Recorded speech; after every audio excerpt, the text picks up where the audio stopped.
Assalamualaikum warahmatullahi wabarakatuh. Perkenalkan, nama saya Rian Sentosa. Di video ini saya akan memberikan pendapat saya mengenai kondisi negara saat ini yang mencakup pemilu, putusan Mahkamah Konstitusi, kecurangan pemilu, korupsi, dan sebagainya. Penting untuk mengaitkannya dengan konstitusi, demokrasi, negara hukum, dan hak asasi manusia dengan situasi tersebut. Yang pertama, konstitusi berperan sebagai landasan hukum yang menetapkan struktur pemerintahan, pembagian kekuasaan, dan hak-hak warga negara.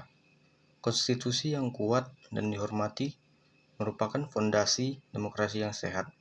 Oleh karena itu, penting bagi setiap negara untuk memastikan bahwa konstitusi mereka ditaati dan dihormati oleh semua pihak, termasuk lembaga pemerintahan dan masyarakat. 2. Demokrasi. Sebagai sistem pemerintahan di mana kekuasaan berasal dari rakyat, harus dipelihara dan diperkuat. Partisipasi yang adil dan bebas dalam pemilu adalah pijakan utama dalam demokrasi. Karena itu, upaya-upaya untuk memastikan integritas dan kejujuran dalam proses pemilu sangatlah penting. Kecurangan pemilu dan pelanggaran demokrasi lainnya harus ditangani secara tegas dan adil, sesuai dengan aturan hukum dan prinsip-prinsip demokratis. Negara hukum adalah konsep di mana pemerintah bertindak berdasarkan hukum dan semua warga negara, termasuk pejabat pemerintah, tunduk pada hukum yang sama. Dalam konteks kondisi negara saat ini, kepatuhan terhadap hukum dan independensi lembaga peradilan termasuk MK sangat penting. Putusan MK harus dihormati dan dilaksanakan oleh semua pihak tanpa pandang bulu. Korupsi.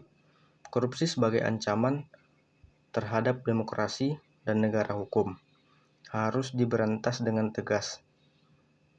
Korupsi merusak kepercayaan masyarakat terhadap pemerintah, melemahkan lembaga negara, dan menghambat pembangunan ekonomi dan sosial. Oleh karena itu, pemberantasan korupsi harus menjadi prioritas utama bagi setiap pemerintah. Dengan memperkuat sistem hukum dan menegakkan aturan secara adil dan berkeadilan, dalam menghadapi kondisi negara saat ini, penting bagi pemerintah, lembaga peradilan, dan masyarakat sipil untuk bekerja sama dalam memperkuat demokrasi, menghormati hukum, memerangi korupsi, dan melindungi hak asasi manusia. Hanya dengan komitmen bersama untuk menjunjung tinggi nilai-nilai ini, negara dapat menuju arah yang lebih baik dan lebih stabil bagi kepentingan bersama. Cukup sekian yang dapat saya sampaikan. Assalamualaikum warahmatullahi wabarakatuh.